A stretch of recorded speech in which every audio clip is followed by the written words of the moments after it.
যে ভালোবাসে আপনাকে সে কোনোদিন আপনার দেহ দেখতে চাবে না। লিখে রাখেন, একেবারে হৃদয়ে লিখে রাখেন, যে আপনাকে সত্যিকারে ভালোবাসে সে আপনার কোনোদিন দেহ দেখতে চাবে না। আর যে দেহ দেখতে চাবে আপনি ধরে নিবেন এ সত্যিকারে ভালোবাসে না, সে একটা প্রতারক। মনে থাকবে এই কথাটা আমার? একেবারে সহজ, আর কোনো কথা বোঝার দরকার নেই।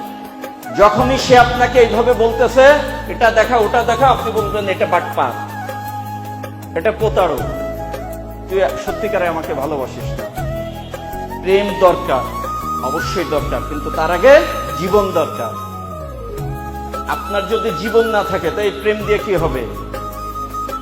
আপনার A+ দরকার, কিন্তু A+ এর আগে আপনার জীবন দরকার। আপনার জীবনে সাকসেস দরকার, তার আগে আপনার জীবন দরকার। খুব অবাক লাগে সামান্য সামান্য ঘটনায়